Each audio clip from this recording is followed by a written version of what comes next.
I have just been betrayed by the two people I trusted most and I don't know what to feel anymore. I'm sorry if this is annoying, I can't stop thinking about it and for some reason I feel more secure venting it to strangers rather than people who know me and can judge me more in depth. I won't lie, I have been suspecting my fiancé was having an affair but I didn't have any solid evidence to accuse him. Even then I had a feeling that I didn't want to dig any deeper because I was scared in case what I was suspecting was true.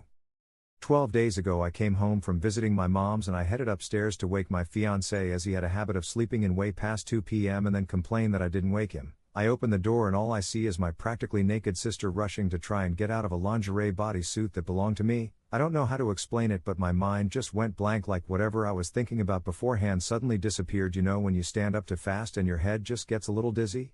That's what I felt alongside the feeling of sickness brewing in my stomach.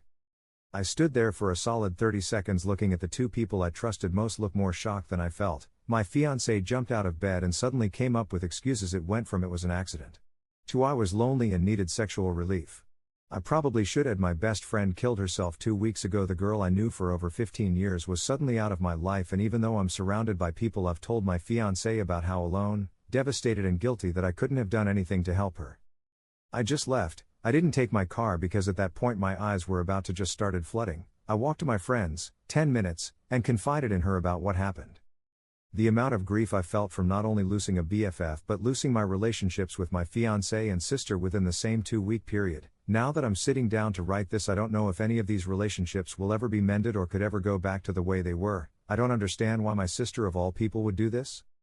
There was never any favoritism toward any of us for her to feel spite. I have never intentionally tried to hurt her. I gave her shelter when she had no place to go, and despite her not paying a single penny I bought her food that she liked, made sacrifices in my own home for her. Hell, she kept ranting about how our living room walls gave her a headache. They were white, so I took time out of my day to paint it a nice gray color. My fiancé too, I gave that man everything. I was willing to have kids with him despite the fact I always wanting to be child-free. I was going to start a family so that he was happy. I gave him comfort whenever something bad happened to him. I spent hours watching unfunny movies that he seemed to find hilarious. I even gave him a fucking locket with our anniversary photo in that he decided to wear while sticking it in my sister. These last days I've went from sadness to being angry, then disgusted, and it's a constant cycle I've not been able to get out of. Despite being smoking free for 2 years, I've picked up a cigarette. I used to be heavily addicted to smoking from 16 to 21. I'm currently 23. There's the moments when I go to do something but automatically lose interest, and even times over dinner. I don't know how to explain it properly as I've never felt this way, but I'm bored of eating. I have to physically force myself to eat something and I have no idea what's going on to my body at this very moment. For some reason it feels as if I've went into hibernation. I sleep almost 17 hours a day now, and even for the rest of those hours I'm still tired and force myself to stay awake. Both of them asked to meet up on Wednesday. My sister's exact message was, "Hey, I know you probably don't want to hear from me right now, but can you meet me and fiancé? We want to talk and we want you to properly hear us out. The situation you found us in was not the most ideal situation to put you in a good headspace to talk about it right there and then. Please let us explain. I love you and you're my sister and I don't want to lose you. Please." I think it's too late. It was too late from whenever this affair started, or even when you started getting sexual desires for my fiancé. I miss my sister, but according to what I saw, the sister I miss and whoever my sister is now are not the same person. I haven't talked to anyone yet except the one friend I'm currently staying with at the moment. I'm scared I'll be seen as a failure of a future wife, but now I don't even think I want to be a wife anymore, but I guess I'd rather share to strangers than people who know me personally. I apologize again. Hi. Me again. I'm back and editing the post. At first I was just going to dump this vent to get it out of my mind, but I want to say thank you for everyone's advice. I guess this counts as a small update? I'm unsure. So far nothing big has really happened. The friend I'm staying with has offered to come with me to talk to my parents about this, also including my older brother. She honestly been my rock through this whole situation, and I couldn't ask for a better support system from one person, though I don't plan on putting that on her shoulders since it would be stressful to be the designated support system friend. I'm currently looking into therapy for both my grief and the affair. I'm not well versed legal wise, so I'm currently in the process of looking for a lawyer just so legally I know I'm in the clear in case there would be a loophole somewhere. I did contact my sister in another copy-pasted message. I replied, "I don't plan on meeting with you on Wednesday. I'll talk to you when I'm ready, and whether it be tomorrow or years from now, it doesn't matter. You both owe me my own time to heal after the two people I've trusted most went behind my back, betrayed my trust, all under my roof that you both lived rent-free under. Bye." I can't lie, I was almost ready to tell her to meet me there and then when she sent that message, but I've realized, and through help of people in the comments, that I can't thank enough. I need time to work on myself mentally rather than repair a long-gone relationship with my sister. No, I don't plan on going back to my ex and never will. Maybe one day I'll hear him out, but today is not that day. As for now, I'm getting ready to try and explain to my parents everything that happened. I don't have any evidence between my ex and sister, however I do have their messages they sent me which traps one another. I think that's the right wording? But anyways, thank you all for the advice and kind comments and messages. Have a good day or night. Update. Hi Reddit, me again. I honestly forgot about this account until the friend I was staying with, I'll just name her Alice, sent me a TikTok where one of those AI voices reads a Reddit post and you'd never guess whose post it was reading? Mine, lol. I wanted to log back on as I wanted to thank the people who showed me more kindness than people I was supposed to trust and also the people who seemed interested in my life. Can't blame them. When I read something that has some drama, I do also become invested. I'll start with myself.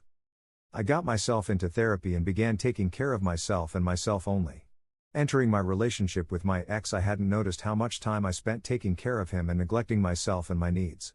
It was one of those relationships that you didn't notice the faults until you leave and become a sort of specter of what the relationship actually was. I think part of me was so invested in believing he was a good guy because how past relationships had hurt me before that I tried very hard to hold on to the idea that I had finally found someone who was different. Loving the wrong person can lead to devastating consequences, and I just happened to do that exact thing.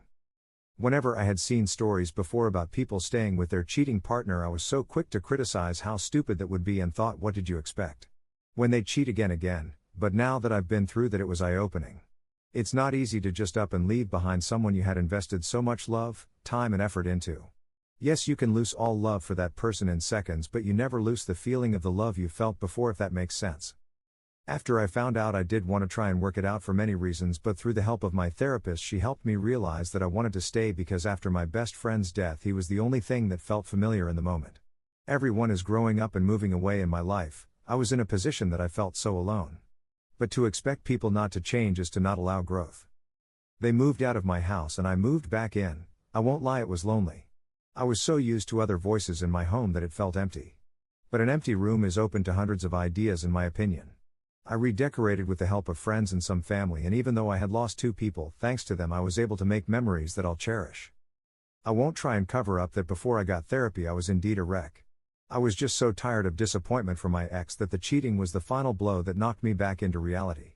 My sister's betrayal hurt way worse because we share the same parents, we used to share bunk beds and without my knowledge shared the same partner. But I owe them a thanks for allowing me to remove people who clearly had no good intentions.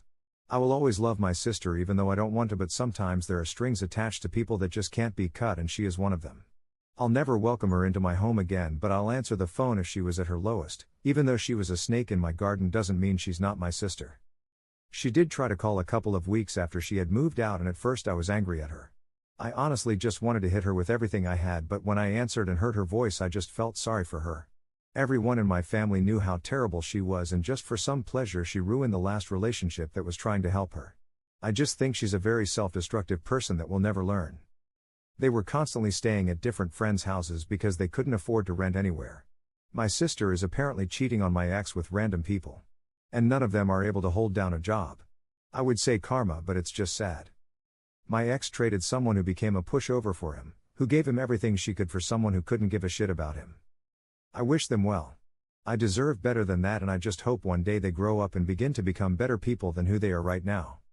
My family no longer talk to my sister, so she's on her own. Some things I hear about her reminds me of just a confused child. However, I did see her on New Year's Eve. Me and some friends went clubbing because why not?